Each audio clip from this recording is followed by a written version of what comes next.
Alright, you guys, I'm gonna show you how to fix this issue that this vehicle has. This is a 2011 Buick Enclave, and what happened here, I've seen it many times. This is a heater core hose and it got decapitated. I already took that piece out, but you can see it right there. I couldn't find any videos on YouTube on how to like fix this line instead of replacing the whole line, which is like 3 lines together. And thing is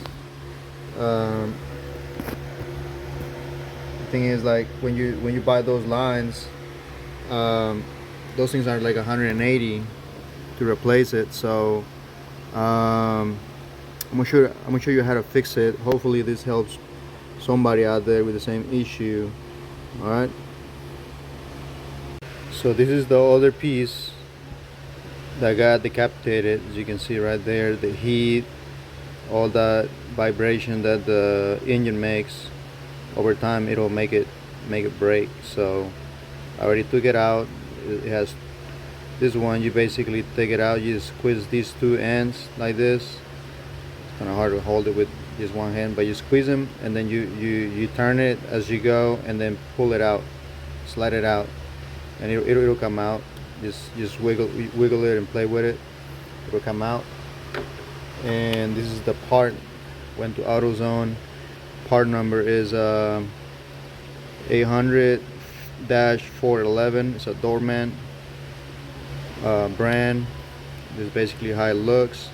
So just bear with me, and I'll show you how this is gonna turn out. All right.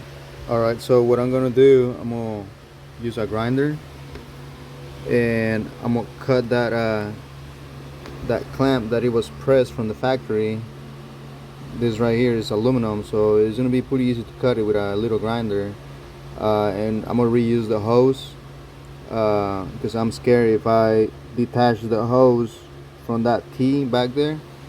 There's a T back here. I'm afraid that I can damage it, and then I will have to add more work to it.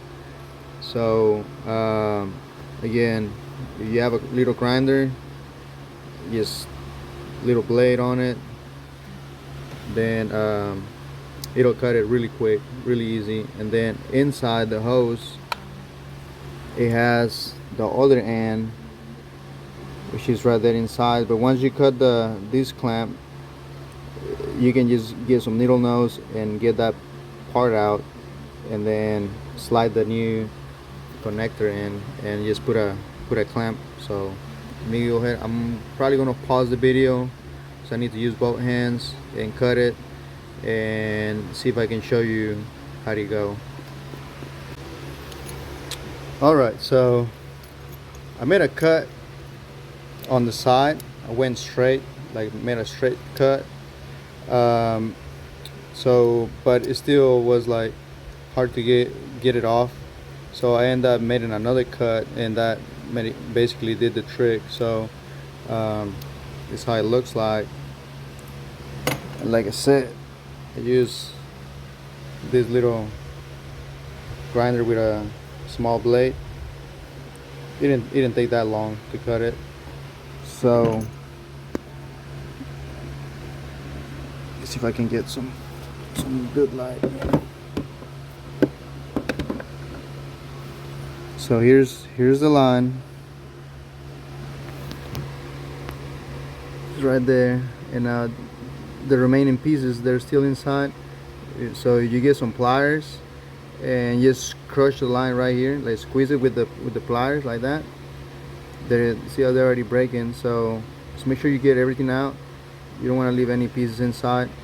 So once you get all those pieces out, then it'll be time to put that new connector. Okay. All right. So here's the connector.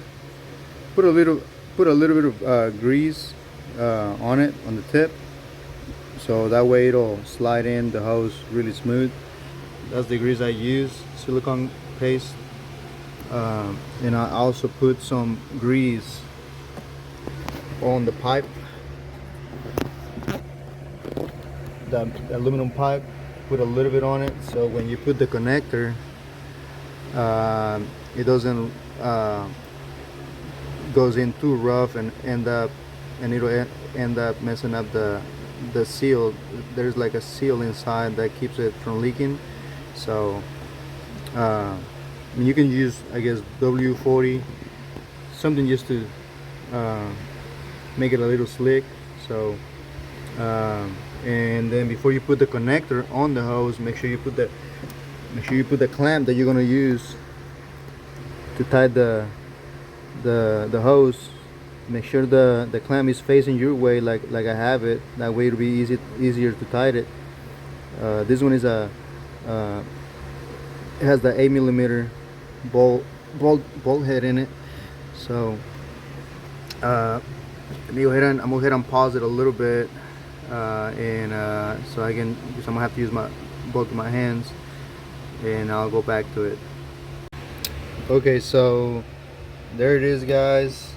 All you gotta do is slide the connector into the aluminum pipe. Slide until you hear the click where it locks. Pull on it, pull back just to make sure it stays on it. If it slides out, that means it didn't connect. So you just push it in a little farther. Again, make sure you put a little bit of grease. That'll make it slide in really smooth. When I pushed it in, it went really smooth. So don't forget to tie the clamp. Fill up the coolant, and run it. Make sure that there's no leaks. This was a whole success. So I hope it helps somebody out there. Again, this is a 2011 Buick Enclave. All right, you guys, good luck with it.